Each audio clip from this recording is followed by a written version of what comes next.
Ang sigaw namin pagbabago, ang sigaw namin hustisya, ang sigaw namin transparency, ang sigaw namin accountability, at ang sigaw nating lahat ay hustisya para sa bansang Pilipinas. Palakpakan natin ang ating mga sarili. This goes beyond religious lines. Nandito tayong ngayong gabi, ikaw man ay Iglesia ni Cristo, ikaw man ay anumang grupo ng reliyon sa Pilipinas, this goes beyond religious lines dahil ang nakataya dito ang ating bansang Pilipinas. Nandito tayong ngayong gabi, at bukas nandito pa rin. At tayo ay naniniwala na may pag-asa pa ang bansang Pilipinas. Sino dito ang naniniwala may pag-asa pa ang bansang Pilipinas? Pumalakpak ng pinakamalakas na palakpak. Pero may panawagan din po ako. Pakinggan niyo po ito. Ang panawagan ko, huwag ilihis ang katotohanan. Ang panalangin ko, huwag ilihis ang isyu ng korupsyon. Ang panawagan ko, mga kapatid, ito po, na huwag takpan ang tunay na mastermind ng korupsyon. Dapat pupunta doon kung sino ang may sala at salarin. Bakit po? Proverbs 14 verse 34, righteousness exalts a nation, but sin is a disgrace to any people. Sino po gusto ng katwiran? Sumigaw! Sino gusto ng katarungan? Sumigaw! Ang panalangin natin lahat ngayong gabi, ano man ang reliyon natin, Katoliko man, INC, Iglesia ni Cristo, o anumang reliyon, hindi tayo nagkakaiba dahil lahat tayo ay Pilipino at nanawagan ng pagbabago. Gusto nyo ba ng pagbabago? Sumigaw! Pagbabago! Pagbabago! Pagbabago! Palakpakan po natin ang ating mga sarili ngayong gabi. Mga kapatid, sa totoo lang, dapat pasalamatan ng Malacanang ang Iglesia ni Cristo. Dapat pasalamatan ng Malacanang ng Kongreso, ng ating legislative branch of government and judiciary branch of government. Bakit po? Dahil meron pang mga Pilipinong naniniwala na may pag-asa pa ang ating bansang Pilipinas. At hindi nahihiyang pumunta sa Luneta, sa EDSA, at kahit saan para manawagan ng transparency, accountability, at justice. Nandito pa tayo. Palakpak! Palakpakan natin ang ating mga sarili. Salamat sa ating lahat na nandito. At hindi po tayo titingin. Tingin, mga kapatid, kahit ang bukas may matapos na, ang panawagan natin ay hindi kailanman titigil. Bakit po? Itong pinaglalaban natin, tingin sa akin mo na sandali, ay hindi lang para sa ating mga sarili. Ito po ay para sa kinabukasan ng ating bansang Pilipinas. Hindi tayo titigil. Bakit po? Dahil may pinaglalaban tayo.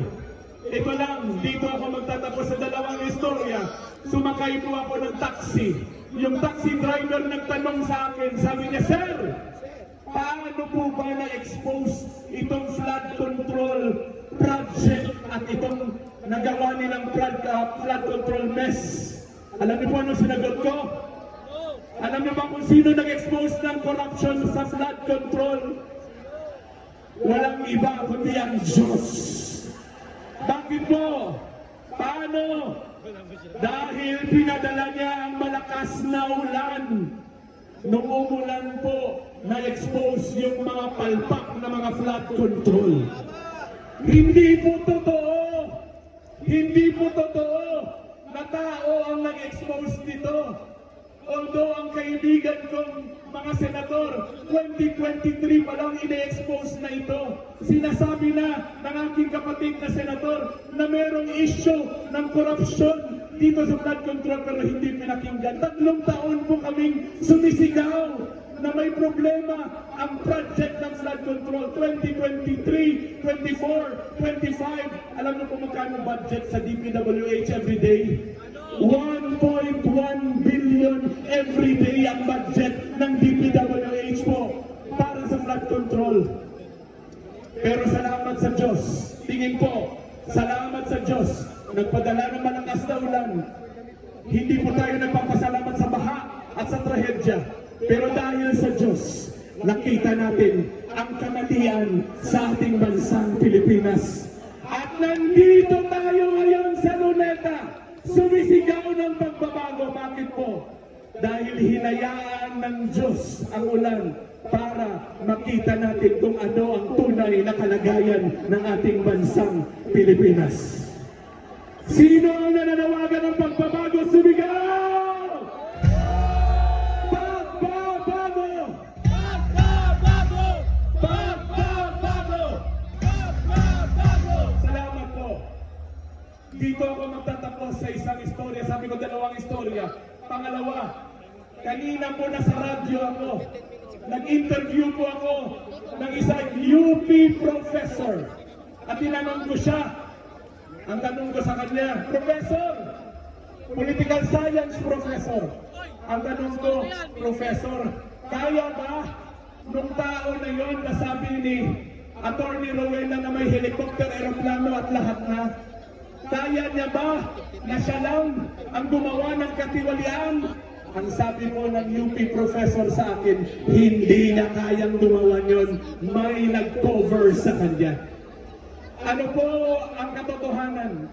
Mapa-taxi driver, mapa-UP professor, lahat po tayo hindi bobo. Alam natin ang katotohanan at alam natin kung sino ang may pakana ng lahat ng problema ng bansa, lalo na sa issue ng flood control. Nandito pa ba tayo? Sa gabi po ito, ang panawagan ko ay mag-isip-isip tayo. Huwag itago ang mga masterminds. At dito po ako magtatapos. Huwag maghanap ng fall guy. Kasi baka ang problema naghahanap lang ng fall guy para siya idiin, sila ang idiin. Pero ang mga mastermind ay hindi nakukulong. Sa gabi po ito, tayo'y sisigaw ng pagbabago at dapat marinig ng lahat ng tao. Dapat narinig nila dahil lahat tayo ay tunay na Pilipino na nagmamahal sa Diyos at nagmamahal sa ating bansang Pilipinas.